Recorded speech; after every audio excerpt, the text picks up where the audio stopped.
ಎಲ್ಲರಿಗೂ ನಮಸ್ಕಾರ. ನಾನ್ ನಿಮ್ಮ ಪ್ರೊಫೆಸರ್ ಪ್ರಿಯಾಂಕಾ ಕುಲಕರ್ಣಿ. ಇವತ್ತಿನ ಒಂದು ತರಗತಿಯಲ್ಲಿ ನಾವು ಬಿಸ್ನೆಸ್ ಸ್ಟಾಟಿನ ಕ್ವಶನ್ಸ್ ಅನ್ನ ಡಿಸ್ಕಸ್ ಮಾಡ್ತಾ ಇದ್ದೇವೆ. ಈ ಒಂದು ಸೀರೀಸ್ಗೆ ನೀವು ತೋರಿಸಿದಂತ ಸಪೋರ್ಟ್ ತುಂಬಾ ನನಗೆ ಪ್ರೋತ್ಸಾಹವನ್ನ ಕೊಟ್ಟಿದೆ. ಇದೇ ರೀತಿ ನಿಮ್ಮ ಸಪೋರ್ಟ್ ಮುಂದುವರಿಯಲಿ. ಈ ಒಂದು ವಿಡಿಯೋವನ್ನ ಆದಷ್ಟು ಶೇರ್ ಮಾಡಿ, ಚಾನಲ್ಗೆ ಸಬ್ಸ್ಕ್ರೈಬ್ ಮಾಡೋದಕ್ಕೆ ಮರಿಬೇಡಿ. ಅದೇ ರೀತಿ ನಿಮ್ಮ ಡೌಟ್ಸ್ ಏನೇ ಇದ್ರೂ ಕೂಡ ಕಮೆಂಟ್ ಸೆಕ್ಷನ್ ಅಲ್ಲಿ ಕೇಳೋದಕ್ಕೆ ಮರಿಬೇಡಿ. ಓಕೆನಾ? ಸೊ ಲಾಸ್ಟ್ ವಿಡಿಯೋದಲ್ಲಿ ನಾನು ಬಿಸ್ನೆಸ್ ರಿಸರ್ಚಿನ ಕ್ವಶನ್ಸ್ ಅನ್ನ ಡಿಸ್ಕಸ್ ಮಾಡಿದ್ದೆ. ನಿಮ್ಮ ಒಂದು ಕೆಸೆಟ್ ಅಥವಾ ಯುಜಿಸಿ ನೆಟ್ ಎಕ್ಸಾಮಿನ ಸಿಲೆಬಸ್ ಅಲ್ಲಿ ಬಿಸ್ನೆಸ್ ಸ್ಟಾಟ್ ಮತ್ತೆ ರಿಸರ್ಚ್ ಎರಡು ಕೂಡ ಒಂದೇ ಚಾಪ್ಟರ್ನ ಎರಡು ಭಾಗಗಳಾಗಿದೆ. ಸೊ ಅದರಲ್ಲಿ ಇವತ್ತು ನಾನು few important questions of business stat ಅನ್ನ ಡಿಸ್ಕಸ್ ಮಾಡಲಿದ್ದೇನೆ. ಓಕೆನಾ? So without much delay start ಮಾಡೋಣ. First question is which measure of central tendency is least affected by extreme values. ನೋಡಿ, ನಾವ್ ಏನ್ ಮಾಡ್ತೀವಿ ಅಂದ್ರೆ ಮೇಜರ್ಸ್ ಆಫ್ ಸೆಂಟ್ರಲ್ ಟೆಂಡೆನ್ಸಿಲಿ mathematical averages and positional averages ಅಂತ ನೋಡ್ತೀವಿ.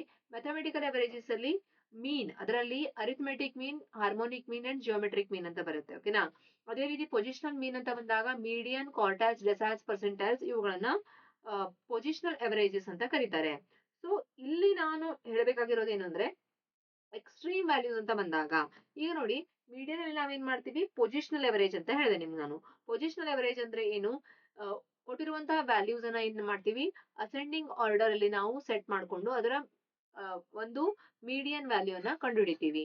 ಮೀನ್ ಅಂತ ಬಂದಾಗ ಎಲ್ಲ ವ್ಯಾಲ್ಯೂಸ್ ಅನ್ನ ಟೋಟಲ್ ಮಾಡಿ divided by number of observations ಮಾಡ್ತೀವಿ ಅರಿಥಮೆಟಿಕ್ ಮೀನ್ ಅಲ್ಲಿ. ಓಕೆನಾ? ಹಾರ್ಮೋನಿಕ್ ಮೀನ್ ಮತ್ತೆ ಜಿಯೋಮೆಟ್ರಿಕ್ ಮೀನ್ ಕೂಡ ತನ್ನದೇ ಆದ ಫಾರ್ಮುಲಾಸ್ ಅನ್ನ ಹೊಂದಿದೆ. ಆದ್ರೆ ಇಲ್ಲಿ ಕೊಟ್ಟಿರುವ 4 ಆಪ್ಷನ್ಸ್ ಅಲ್ಲಿ ಎಲ್ಲ ವ್ಯಾಲ್ಯೂಸ್ ಅನ್ನ ಆಡ್ ಮಾಡಿ divided by number of observation ಮಾಡೋದು ಯಾವ್ದ್ರಲ್ಲಿ ಅಂದ್ರೆ ಮೀನ್ ಮೀನಲ್ಲಿ. ಅದೇ ರೀತಿ ಹಾರ್ಮೋನಿಕ್ ಮೀನ್ ಮತ್ತೆ ಜಿಯೋಮೆಟ್ರಿಕ್ ಮೀನ್ಗಳು ಕೂಡ ಮ್ಯಾಥಮೆಟಿಕಲ್ ಎವರೇಜಿನ ಪಾರ್ಟ್ಸ್ ಆಗಿದೆ. ಓಕೆನಾ? So which measures of central tendency least affected by extreme values ಅಂತ ಕೇಳಿದಾಗ, ಮೀಡಿಯನ್ ನಲ್ಲಿ ಎಕ್ಸ್ಟ್ರೀಮ್ ವ್ಯಾಲ್ಯೂಸ್ ಅಂದ್ರೆ ಏನು? ತುಂಬಾ ಚಿಕ್ಕ ವ್ಯಾಲ್ಯೂ, ತುಂಬಾ ದೊಡ್ಡ ವ್ಯಾಲ್ಯೂ ಕೊಟ್ಟಾಗ ಮೀನಿನ ವ್ಯಾಲ್ಯೂ ಅಲ್ಲಿ ಚೇಂಜ್ ಆಗುತ್ತೆ. ಮೀನ್ ಅಥವಾ ಹಾರ್ಮೋನಿಕ್ ಮೀನ್ ಅಥವಾ ಜಿಯೋಮೆಟ್ರಿಕ್ ಮೀನ್ ಅಲ್ಲಿ ಎಲ್ಲಕ್ಕಿಂತ ಹೈಯೆಸ್ಟ್ ಅಫೆಕ್ಟ್ ಆಗೋದು ಅರಿಥಮೆಟಿಕ್ ಮೀನ್, ಎಲ್ಲಕ್ಕಿಂತ ಲೀಸ್ಟ್ ಅಫೆಕ್ಟ್ ಆಗೋದು ಮೀಡಿಯನ್. ಯಾಕೆ ಅಂದ್ರೆ ಅಲ್ಲಿ ನಾವು ಜಸ್ಟ್ ಅಸೆಂಡಿಂಗ್ ಆರ್ಡರ್ ಅಲ್ಲಿ ಸೆಟ್ ಮಾಡ್ಕೊಂಡು ಅದರ ಒಂದು ಮೀಡಿಯನ್ ವ್ಯಾಲ್ಯೂನ ಕಂಡುಹಿಡಿತೀವಿ. ಯಾವುದೇ ರೀತಿಯ ಆಡ್ ಆರ್ ಲೆಸ್ ಅನ್ನ ನಾವು ಮಾಡ್ತಾ ಇಲ್ಲ. ಓಕೆನಾ?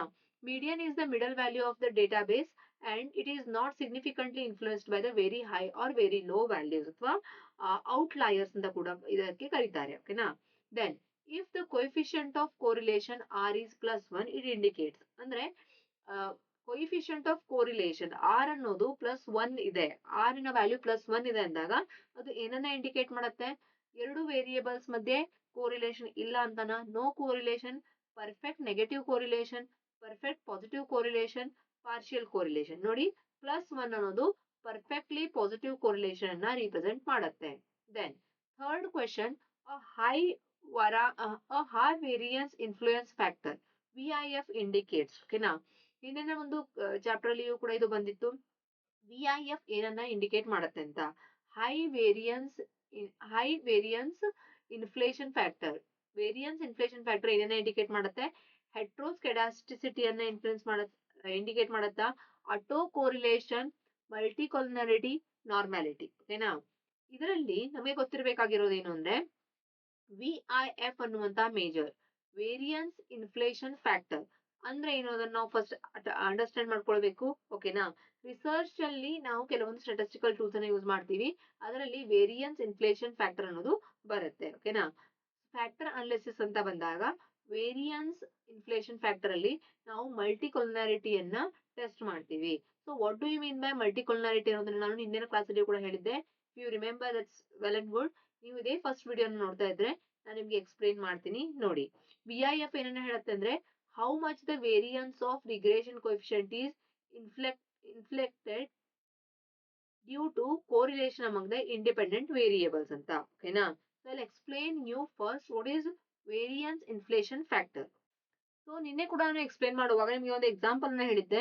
ಏನಪ್ಪಾ ಅಂದ್ರೆ ಮಲ್ಟಿಕೊಲಿನಾರಿಟಿ ಅಂದ್ರೆ ಏನು? ಎರಡು ಫ್ಯಾಕ್ಟರ್ಸ್ ತುಂಬಾ ಕೋರಿಲೇಟೆಡ್ ಆಗಿರುತ್ತೆ ಅಥವಾ ಎರಡು ವೇರಿಯೇಬಲ್ಸ್ ತುಂಬಾನೇ ಒಂದಕ್ಕೊಂದು ಹೊಂದಿಕೊಂಡಿರತ್ತೆ ಅಥವಾ ಡಿಪೆಂಡೆಂಟ್ ಆಗಿರತ್ತೆ ಅಂತ. ಯಾವ ರೀತಿ ನೋಡಿ, suppose you are predicting the salary. ಓಕೆನಾ? ನೀವು ಸ್ಯಾಲರಿನ ಪ್ರಿಡಿಕ್ಟ್ ಮಾಡ್ತಾ ಇದ್ದೀರಾ using years of experience and age ಮತ್ತೆ ಇಯರ್ಸ್ ಆಫ್ ಎಕ್ಸ್ಪೀರಿಯನ್ಸ್ ಅನ್ನ ಬೇಸ್ ಆಗಿ ಇಟ್ಕೊಂಡು ನೀವು ಸ್ಯಾಲರಿಯನ್ನ ಪ್ರಿಡಿಕ್ಟ್ ಮಾಡ್ತಾ ಇದ್ದೀರಾ. ಈಗ ಈ ಎರಡೂ ವೇರಿಯೇಬಲ್ಸ್ ಏನಿದೆ, ದೀಸ್ ಟೂ ವೇರಿಯೇಬಲ್ಸ್ ಏನಿದೆಯಲ್ಲ, ಅವುಗಳ ಮಧ್ಯೆ ಕೋರಿಲೇಷನ್ ಯಾವ ರೀತಿ ಇದೆ ನೋಡಿ. ಇದು ಏನನ್ನ ಹೇಳುತ್ತೆ ಅಂದ್ರೆ ವೇರಿಯನ್ಸ್ ಇನ್ಫ್ಲೇಷನ್ ಫ್ಯಾಕ್ಟರ್ ಅನ್ನೋದು ಮಲ್ಟಿಕೊಲಾರಿಟಿಯನ್ನು ಹೇಳುತ್ತೆ ರಿಗ್ರೆಷನ್ ಅಲ್ಲಿ. ಮಲ್ಟಿಕೊಲಾರಿಟಿ ಅಂದ್ರೆ ಏನು? How much the variance of the regression coefficient is increased because of the independent variable are highly correlated. ಅಂದ್ರೆ ಸ್ಯಾಲರಿಯನ್ನ ನೀವು ನೋಡ್ತಾ ಇದ್ದೀರಾ, ಓಕೆನಾ, ಸ್ಯಾಲರಿಯನ್ನ ನೋಡ್ತಾ ಇದ್ದೀರಾ. ಸ್ಯಾಲರಿ ಅನ್ನೋದು ಡಿಪೆಂಡೆಂಟ್ ವೇರಿಯೇಬಲ್. ಇಲ್ಲಿ ಎರಡು ಇಂಡಿಪೆಂಡೆಂಟ್ ವೇರಿಯೇಬಲ್ಸ್ ಇದೆ. ಅದ್ಯಾವ್ದಪ್ಪ ಅಂದ್ರೆ ಇಯರ್ಸ್ ಆಫ್ ಎಕ್ಸ್ಪೀರಿಯನ್ಸ್ ಮತ್ತೆ ಏಜ್. ಈ ಎರಡು ಏನಿದೆಯಲ್ಲ, ಇಯರ್ಸ್ ಆಫ್ ಎಕ್ಸ್ಪೀರಿಯನ್ಸ್ ಮತ್ತೆ ಏಜ್, ಅದು ಎರಡು ಕೂಡ ಒಂದರ ಮೇಲೆ ಒಂದು ಡಿಪೆಂಡೆಂಟ್ ಆಗಿದೆ ಅಂತ. ಏಜ್ ಮೇಲೆನೆ ಎಕ್ಸ್ಪೀರಿಯನ್ಸ್ ಡಿಪೆಂಡ್ ಆಗಿರುತ್ತೆ, ಓಕೆನಾ. ಒಬ್ಬ 25 ಇಯರ್ಸ್ ಅವನಿಗೆ 1 ಇಯರ್ ಎಕ್ಸ್ಪೀರಿಯನ್ಸ್ ಇರ್ಬೋದು, 50 ಇಯರ್ಸ್ ಅವನಿಗೆ 25 ಇಯರ್ಸ್ ಎಕ್ಸ್ಪೀರಿಯನ್ಸ್ ಇರ್ಬೋದು. ಅಂದ್ರೆ ಅವನ ಏಜ್ ಬೇಸ್ಡ್ ಮೇಲೆನೆ ಎಕ್ಸ್ಪೀರಿಯನ್ಸ್ ಒಂದು ಬೇಸ್ಡ್ ಆಗಿರುತ್ತೆ ಅಂತ, ಓಕೆನಾ. ಸೊ ಇಲ್ಲಿ ಡಿಪೆಂಡೆಂಟ್ ವೇರಿಯೇಬಲ್ ಯಾವುದು? ಸ್ಯಾಲರಿಯನ್ನು ನೀವು ಟೆಸ್ಟ್ ಮಾಡ್ತಾ ಇದ್ದೀರಾ, ಓಕೆನಾ. You are analysing the salary. But two independent variables are there, which are those years of experience and age, ಓಕೆನಾ. These two variables are ಏನಿರುತ್ತೆ ಅಂದ್ರೆ, ಈ ಎರಡು ವೇರಿಯೇಬಲ್ಸ್ ಎಲ್ಲ ಎರಡು ಕ್ಲೋಸ್ಲಿ ರಿಲೇಟೆಡ್ ಇರುತ್ತೆ, ಓಕೆನಾ. Because of this overlap the regression model finds difficult separate their individual effects. ಅಂದ್ರೆ ಏಜ್ ನ ಎಫೆಕ್ಟ್ ಸಪರೇಟ್ ಆಗಿ, ಅದೇ ರೀತಿ ಎಕ್ಸ್ಪೀರಿಯನ್ಸ್ ನ ಇಫೆಕ್ಟ್ ಸಪರೇಟ್ ಆಗಿ ನಾವು ಅನಲೈಸ್ ಮಾಡೋದಕ್ಕೆ ಬರೋದಿಲ್ಲ. ಇದನ್ನ ಏನಂತೀವಿ? ಮಲ್ಟಿಕೊಲಾರಿಟಿ ರಿಗ್ರೆಷನ್ ಅಂತ ಕರಿತೀವಿ, ಓಕೆನಾ. ಇದನ್ನ ವೇರಿಯನ್ಸ್ ಇನ್ಫ್ಲೇಷನ್ ಫ್ಯಾಕ್ಟರ್ ಅನಲೈಸ್ ಮಾಡುತ್ತೆ. Okay, then in normal distribution, ನಿಮ್ಗೆ ನಾನು ಇದನ್ನ ಹೇಳಿದ್ದೆ, positively skewed, negatively skewed and normal distribution ಅಂತ 3 ಪಾಯಿಂಟ್ಸ್ ನ ಹೇಳಿದ್ದೆ ನಾನು ನಿಮ್ಗೆ. In normal distribution, mean is equal to median is equal to mode, ಓಕೆನಾ. Mean is equal to median is equal to mode, ಇದು ನಾರ್ಮಲ್ ಡಿಸ್ಟ್ರಿಬ್ಯೂಷನ್ ಇನ ಒಂದು characteristic ಅಥವಾ ಪ್ರಾಪರ್ಟಿ ಆಗಿದೆ, ಓಕೆನಾ. Then please let me know in the comment section, positively skewed ಇದ್ದಾಗ ಮೀನ್ median mode ಮಧ್ಯೆ ಯಾವ ರೀತಿ ರಿಲೇಶನ್ಶಿಪ್ ಇರುತ್ತೆ, ನೆಗೆಟಿವ್ಲಿ ಸ್ಕ್ಯೂಡ್ ಇದ್ದಾಗ ಮೀನ್ ಮೀಡಿಯನ್ ಮೋಡ್ ಮಧ್ಯೆ ಯಾವ ರೀತಿ ಕೊರಿಲೇಷನ್ ಇರುತ್ತೆ. Yes. Then next question, the coefficient of determination is represented by. Coefficient of determination ನಾವು ಆರ್ ಸ್ಕ್ವೇರ್ ಇಂದ ರಿಪ್ರೆಸೆಂಟ್ ಮಾಡ್ತೀವಿ, ಓಕೆನಾ. ದೆನ್ ಉಳಿದ ಎಲ್ಲ ಸಿಂಬಲ್ಸ್ ಏನನ್ನ ಹೇಳ್ತಾ ಇದೆ? ಆರ್ ಅಂದ್ರೆ ಕೋರಿಲೇಷನ್, ಇದು standard deviation, coefficient of variation, ಓಕೆನಾ. Then R square indicates the proportion of variance in the dependent variable explained by the independent variable. Regression ಅಂತೀವಿ ನಾವು, ಹೌದಾ? ಅಂದ್ರೆ ನೋಡಿ, ಇದನ್ನ ನಾವೇನಂತ ಕರಿತೀವಿ? The coefficient of determination is represented by R square, ಓಕೆನಾ. Then question number 6, this is the part of statistics also and the research. ಅಂದ್ರೆ ರಿಸರ್ಚ್ ಮತ್ತು ಸ್ಟಾಟಿಸ್ಟಿಕ್ಸ್ ಒಂದರ ಮೇಲೆ ಒಂದು ಡಿಪೆಂಡೆಂಟ್ ಆಗಿದೆ ಅಂತ ನಿಮಗೆ ಗೊತ್ತು. Type 1 error occurs when. Type 1 error ಅಂದ್ರೆ ಏನು? ಟ್ರೂ ನಲ್ ಹೈಪೋಥಿಸಿಸ್ ಅನ್ನ ರಿಜೆಕ್ಟ್ ಮಾಡೋದು, ಓಕೆನಾ. True null hypothesis, type 1 error means reject a null hypothesis when it is true. Its probability is alpha, level of significance. Okay, na? Then, if all observations are multiplied by 5, the coefficient of variance is. But coefficient of variation in a formula, standard deviation divided by mean into 100. Okay, how do you calculate coefficient of variation? Coefficient of variation is equal to standard deviation divided by mean into 100. ಹೌದಾ? ಇವಾಗ if all the observations are multiplied by 5 ಅಂದ್ರೆ standard deviation ಮತ್ತೆ ಮೀನ್ ಎರಡನ್ನು ನೀವೇನ್ ಮಾಡ್ತಾ ಇದ್ದೀರಾ? 5 ಇಂದ multiply ಮಾಡ್ತಾ ಇದ್ದೀರಾ, ಓಕೆನಾ. ಒಂದನ್ನ 5 ಇಂದ ಮಲ್ಟಿಪ್ಲೈ ಮಾಡಿ ಇನ್ನೊಂದನ್ನ 10 ಇಂದ ಮಲ್ಟಿಪ್ಲೈ ಮಾಡ್ತಾ ಇದ್ದೀರಾ, ಈ ರೀತಿ ಡಿಫರೆನ್ಸ್ ಇಲ್ಲ. You are multiplying both with 5, okay. So if all the observations are multiplied by 5, all the observations means what? Every observation in the calculation. ಈಗ ಏನಾಯ್ತು? ಎರಡು ಸೇಮ್ ಒಂದು ಕ್ಯಾಲ್ಕುಲೇಷನ್, ಒಂದು ಸೇಮ್ ನಂಬರ್ ಇಂದ ನೀವು ಮಲ್ಟಿಪ್ಲೈ ಮಾಡ್ತಾ ಇರೋದ್ರಿಂದ ಏನು ಚೇಂಜ್ ಆಗ್ತಾ ಇಲ್ಲ ಅಂತ, ರಿಮೇನ್ಸ್ ಅನ್ಚೇಂಜ್ಡ್. ಅರ್ಥ ಆಯ್ತಾ? Both mean and standard deviation are multiplied by 5, so the ratio remains unchanged. ಅರ್ಥ ಆಯ್ತಾ? Then which distribution has the highest kurtosis? What do you mean by kurtosis here? What happens? See, types of kurtosis ಅಲ್ಲಿ first ನಿಮ್ಗೆ ಏನ್ ಗೊತ್ತಿರಬೇಕು? ಕರ್ಟೋಸಿಸ್ ಏನನ್ನ ಹೇಳತ್ತೆ ಅಂತ. So kurtosis ಅನ್ನೋದು flatness of the frequency distribution. Frequency distribution ಅಲ್ಲಿ ನಾರ್ಮಲ್ ಡಿಸ್ಟ್ರಿಬ್ಯೂಷನ್ ನೀವು ನೋಡಿದೀರಾ? Normal distribution is always bell shaped ಅಂತ, ಓಕೆನಾ. Normal distribution is always bell shaped, but compared to that other distributions ಅಲ್ಲಿ ನಾವೇನೋ ಫ್ಲಾಟ್ನೆಸ್ ಅನ್ನ ನೋಡ್ತೀವಿ, ಓಕೆನಾ. Flatness of the frequency distribution compared to normal distributions ಅನ್ನ ನಾವೇಂತ ಕರಿತೀವಿ? ಕರ್ಟೋಸಿಸ್ ಅಂತ ಕರಿತೀವಿ, ಓಕೆನಾ. ಸಿಂಪಲ್ ಆಗಿ ಹೇಳ್ಬೇಕು ಅಂದ್ರೆ ಕರ್ಟೋಸಿಸ್ ಏನನ್ನ ಹೇಳುತ್ತೆ ನಮ್ಗೆ ಅಂದ್ರೆ, the data are more concentrated around the center or more spread out than the normal distribution. Normal distribution ಅಲ್ಲಿ ಏನಿರುತ್ತೆ ಅಂದ್ರೆ data is equally distributed on the both the sides, okay. The negative side and the positive side ಅಲ್ಲಿ equally distribute ಆಗಿರುತ್ತೆ. So ಇಲ್ಲಿ ಏನ್ ಹೇಳ್ತಾರೆ ಅಂದ್ರೆ, ಯಾವ ರೀತಿ ಈ ಒಂದು ಡೇಟಾ ಇದೆ, ಕರ್ಟೋಸಿಸ್ ಅಲ್ಲಿ ಏನ್ ಹೇಳ್ತಾರೆ ಅಂದ್ರೆ ಯಾವ ರೀತಿ ಡೇಟಾ ಫ್ಲಾಟನ್ ಚೇಂಜ್ ಇದೆ ಅಂತ, ಅದರ ಡಿಸ್ಟ್ರಿಬ್ಯೂಷನ್ ಯಾವ ರೀತಿ ಚೇಂಜ್ ಇದೆ ಅಂತ ಹೇಳ್ತಾರೆ. ಇದರಲ್ಲಿ ನಿಮಗೆ ಗೊತ್ತಿರಬೇಕಾಗಿದ್ದು 4 ಟೈಪ್ಸ್ ಇದೆ. ಸಿಮೆಟ್ರಿಕ್, ಲ್ಯಾಪ್ಟೋಕರ್ಟಿಕ್ ಅಂಡ್ ಮೆಸೋಕರ್ಟಿಕ್ ಅಂಡ್ ಪ್ಲಾಟಿಕರ್ಟಿಕ್ ಅಂತ. ಓಕೆನಾ, ಪ್ರತಿಯೊಂದರಲ್ಲಿಯೂ ಸಿಂಪಲ್ ಅಲ್ಲಿ ನಾನು ಹೇಳ್ತೀನಿ, ಹಾಗೆ ನೆನ್ಪಿಟ್ಕೊಳ್ಬೇಕು. ಫಸ್ಟ್ ಒನ್ ಅಲ್ಲಿ ಫ್ಲಾಟ್ ಅಂಡ್ ವೈಡ್ ಇರುತ್ತೆ. ಓಕೆನಾ, ಫ್ಲಾಟಿ ಅಂತ ಬಂದಾಗ ಫ್ಲಾಟ್ ಅಂಡ್ ವೈಡ್ ಅಂತ ನೆನ್ಪಿಟ್ಕೊಳ್ಬೇಕು. ದೆನ್ ಸೆಕೆಂಡ್ ಒನ್ ಮೆಸೋ ಅಂತ ಬಂದಾಗ, ಓಕೆನಾ, ಮೆಸೋ ಅಂತ ಬಂದಾಗ ಮೀಡಿಯಂ ಪೀಕ್ ಇರುತ್ತೆ, ನಾರ್ಮಲ್ ಇರುತ್ತೆ. ಓಕೆನಾ, ಅದೇ ರೀತಿ ಲೆಫ್ಟೋ ಅಂತ ಬಂದಾಗ ಲಾಂಗ್. ಹೌದಾ, ಎಲ್ ಇದೆ ಲಾಂಗ್ ಅಂತ ನೆನ್ಪಿಟ್ಕೊಳ್ಬೇಕು. ಎಂ ಅಂತ ಬಂದಾಗ ಮೀಡಿಯಂ ಅಂತ ನೆನ್ಪಿಟ್ಕೊಳ್ಬೇಕು. ಪಿ ಅಂತ ಬಂದಾಗ ಪಿ ಅಂತ ಇದೆಯಲ್ಲ ಅದರಲ್ಲಿ ಫ್ಲಾಟ್. ಓಕೆನಾ, ಫ್ಲಾಟ್ ಅಂತ ನೆನ್ಪಿಟ್ಕೊಳ್ಬೇಕು. ಓಕೆ, ಇಲ್ಲೇನು ಕೇಳ್ತಾ ಇದಾರೆ, ಹೈಯೆಸ್ಟ್ ಇರೋದು ಎಲ್ಲಿ, ಲ್ಯಾಪ್ಟೋಕರ್ಟ್ಸ್. ಈಗಲೇ ಹೇಳಿದೆ ನಾನು ನಿಮಗೆ, ಎಲ್ ಅಂತ ಇದ್ದಾಗ ಹೈಯೆಸ್ಟ್ ಅಂತ ನೆನ್ಪಿಟ್ಕೊಳ್ಳಿ. ಎಲ್, ಎಂ ಅಂಡ್ ಪಿ ಅಂತ ಇದೆ. ಎಲ್ ಅಂತ ಇದ್ದಾಗ ಲಾಂಗ್ ಪೀಕ್, ಎಂ ಅಂತ ಇದ್ದಾಗ ಮೀಡಿಯಂ ಪೀಕ್, ಅದೇ ರೀತಿ ಪ್ಲಾಟಿ ಅಂತ ಇದ್ದಾಗ flat. Okay, this is the 8th question. So correct answer is C. Then question number 9. If probability of A is equal to 0.5, probability of B is equal to 0.4 and A and B are independent, then what we have to calculate here? Probability of A intersection B ಅನ್ನು ನಾವು calculate ಮಾಡಬೇಕು. ಓಕೆನಾ, ಯಾವಾಗ ನೆನಪಿಟ್ಕೊಳ್ಬೇಕು, how do you calculate probability of A intersection B. A intersection B ಅನ್ನ ಹೇಗೆ calculate ಮಾಡ್ತೀವಿ ಅಂದ್ರೆ probability of A into probability of B. ಓಕೆನಾ, ನಿಮಗೆ ಕೊಟ್ಟಿರ್ತಾರೆ ಪ್ರೊಬ್ಯಾಬಿಲಿಟಿ ಆಫ್ ಎ ನ ಕೊಟ್ಟಿದ್ದಾರೆ, ಪ್ರೊಬ್ಯಾಬಿಲಿಟಿ ಆಫ್ ಬಿ ಅನ್ನ ಕೊಟ್ಟಿದ್ದಾರೆ. ಎರಡನ್ನು ಮಲ್ಟಿಪ್ಲೈ ಮಾಡಿದಾಗ ನಿಮ್ಗೆ ಏನ್ ಬರುತ್ತೆ, ಪ್ರೊಬ್ಯಾಬಿಲಿಟಿ ಆಫ್ ಇಂಟರ್ಸೆಕ್ಷನ್. ಓಕೆನಾ, it is called probability of intersection of events A and B. ಅಂದ್ರೆ ಏನು, both events A and B occur together. ಎರಡು ಇವೆಂಟ್ಸ್ ಒಂದೇ ಸಲಕ್ಕೆ ಪರ್ಫಾರ್ಮ್ ಆಗಬಹುದು ಅಂತ. ಓಕೆನಾ, probability of A intersection B means both the events can occur together. Okay, the answer is 0.5 into 0.4 is 0.2. So correct answer is B. ಹೌದಾ. Then question number 10. In regression analysis, the independent variable is usually denoted by. ನಿಮ್ಗೆ ಇದನ್ನ ನಾನು live class ಅಲ್ಲಿ ತುಂಬಾ ಸಲ ಹೇಳಿದೀನಿ. So ನನ್ನ YouTube students ಏನಿದ್ದಾರೆ ಅವ್ರಿಗೆ ಫಸ್ಟ್ ಟೈಮ್ ಹೇಳ್ತಾ ಇದ್ದೀನಿ, ಡಿಪೆಂಡೆಂಟ್ ವೇರಿಯೇಬಲ್ ನ y ಅಂತ ಹೇಳ್ತಾರೆ, ಇಂಡಿಪೆಂಡೆಂಟ್ ವೇರಿಯೇಬಲ್ ನ x ಅಂತ ರಿಪ್ರೆಸೆಂಟ್ ಮಾಡ್ತಾರೆ.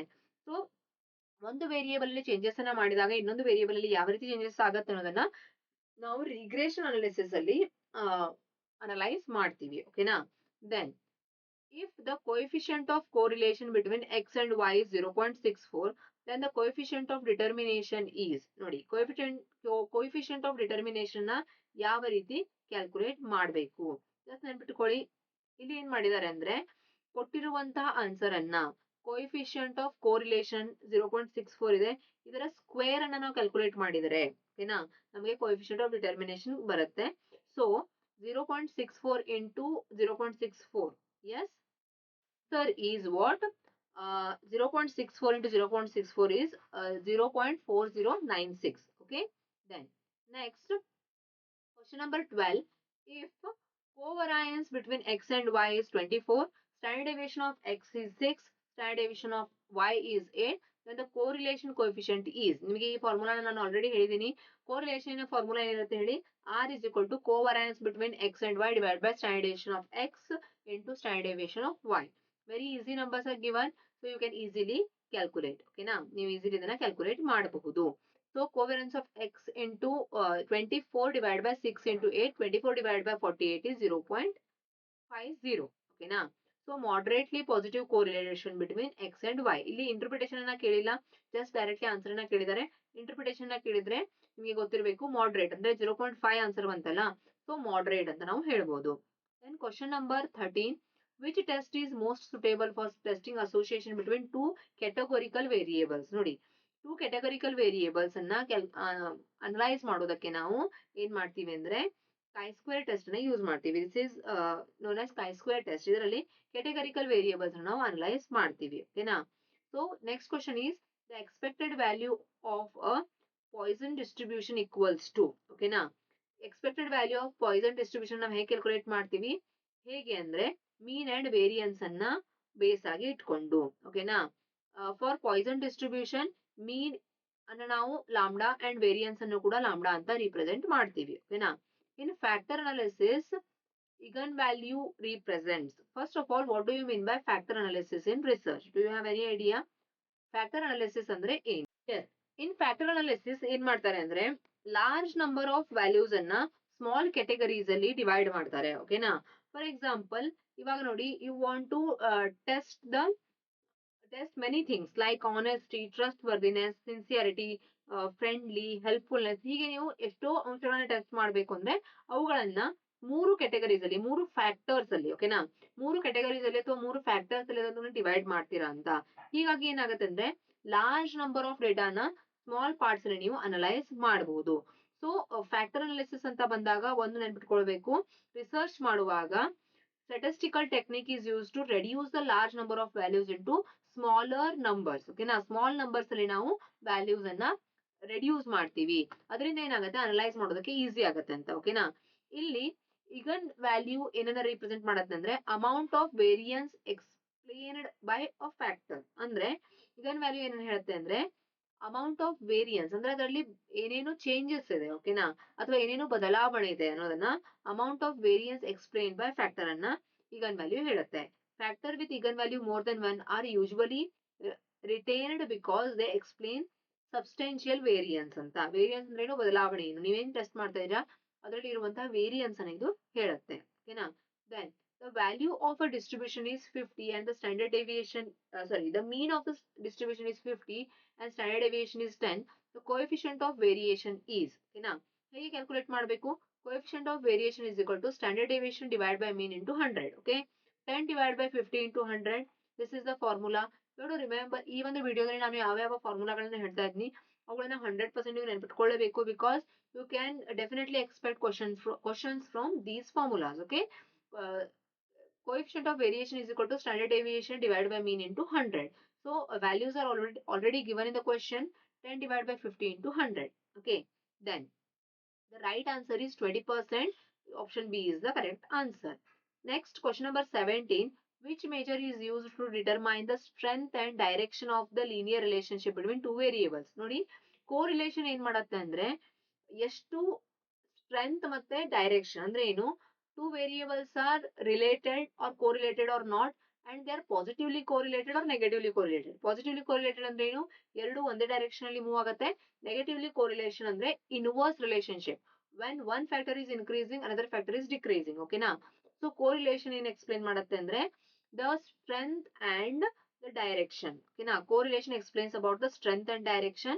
And please let me know in the comment section what is explained in the regression analysis. ಓಕೆನಾ, then if the probability of an event is 0, then the event is impossible. ಓಕೆನಾ, probability ಏನನ್ನ ಹೇಳುತ್ತೆ, possibility ಅಂತ probability ಅಂದ್ರೆ. ಓಕೆನಾ, if the answer is 0, probability of an event is 0 ಅಂದ್ರೆ ಏನು, the event is impossible ಅಂತ ಅರ್ಥ. ಓಕೆ, ಇಲ್ಲಿ ಕ್ವಶನ್ ಬಂತು ನೋಡಿ, ಹಿಂದೆ ನಾನು ನಿಮಗೆ ಕೇಳಿದಂತ ಕ್ವಶನ್ ಇಲ್ಲಿ ಬಂದಿದೆ. ಇಫ್ ಪಾಸಿಟಿವ್ಲಿ ಸ್ಕ್ಯೂಡ್ ಡಿಸ್ಟ್ರಿಬ್ಯೂಷನ್, ಯಾವ ರೀತಿ ನಾವು ನೋಡ್ತೀವಿ, ಪಾಸಿಟಿವ್ಲಿ ಸ್ಕ್ಯೂಡ್ ಡಿಸ್ಟ್ರಿಬ್ಯೂಷನ್ ಇದ್ದಾಗ mean is more than median, median is more than mode. ಓಕೆನಾ, if normal distribution mean is equal to median, median is equal to mode. Negatively skewed ಇದ್ದಾಗ mean is less than median, median is less than mode. Always remember this. Okay, then the area under the normal curve is, ನೋಡಿ, normal distribution curve ನ under ಇರುವಂತ total ಏರಿಯಾದ total value ಏನಾಗಿರುತ್ತೆ, 1 ಆಗಿರುತ್ತೆ. ಓಕೆನಾ, so these are the 20 important questions from statistics. Okay, you have to remember all the formulas I have given in this video. And if you want to know, if you have any confusion, ನೀವು comment section ತಿಳಿಸಬಹುದು. So ಈ ವಿಡಿಯೋನ ಆದಷ್ಟು share ಮಾಡಿ. ಅದೇ ರೀತಿ ನಮ್ಮ ಒಂದು ಜನವರಿ ಬ್ಯಾಚ್ ಏನಿದೆ ಅದಕ್ಕೆ ನೀವು ಅಡ್ಮಿಷನ್ ತಗೊಳ್ಬೇಕು ಅಂದ್ರೆ ಇನ್ನೂ ಕೂಡ ನೀವು ಅದಕ್ಕೆ ಅಡ್ಮಿಷನ್ ತಗೊಳ್ಬಹುದು. ರೆಕಾರ್ಡೆಡ್ ಕ್ಲಾಸಸ್ ಅವೈಲೇಬಲ್ ಇದೆ. ಆಲ್ರೆಡಿ 8 ಚಾಪ್ಟರ್ಸ್ ವಿಡಿಯೋಸ್ ದಲ್ಲಿ ಅಪ್ಲೋಡ್ ಆಗಿದೆ. ಅದೇ ರೀತಿ ಮುಂದೆ 2 ಚಾಪ್ಟರ್ ಲೈವ್ ಕ್ಲಾಸಿಗೆ ನೀವು ಅಟೆಂಡ್ ಆಗಬಹುದು. ಓಕೆನಾ, ಮುಂದೆ ಬರುವಂತ ಬ್ಯಾಚಿನ ಇನ್ಫಾರ್ಮೇಶನ್ ಅನ್ನ ಬೇಗನೆ ನಾನು ನನ್ನ ಯೂಟ್ಯೂಬ್ ಚಾನಲ್ ಅಲ್ಲಿ ಹೇಳಿದ್ದೇನೆ. ಸೊ ಎಲ್ಲ ನಿಮ್ಗೆ ನೋಟಿಫಿಕೇಶನ್ಸ್ ಬರಬೇಕು ಅಂದ್ರೆ ಬೆಲ್ ಐಕಾನ್ ಅನ್ನ ಪ್ರೆಸ್ ಮಾಡೋದಕ್ಕೆ ಮರಿಬೇಡಿ. ಧನ್ಯವಾದಗಳು. ಮುಂದಿನ ತರಗತಿಯಲ್ಲಿ ಮತ್ತೆ ಭೇಟಿಯಾಗೋಣ.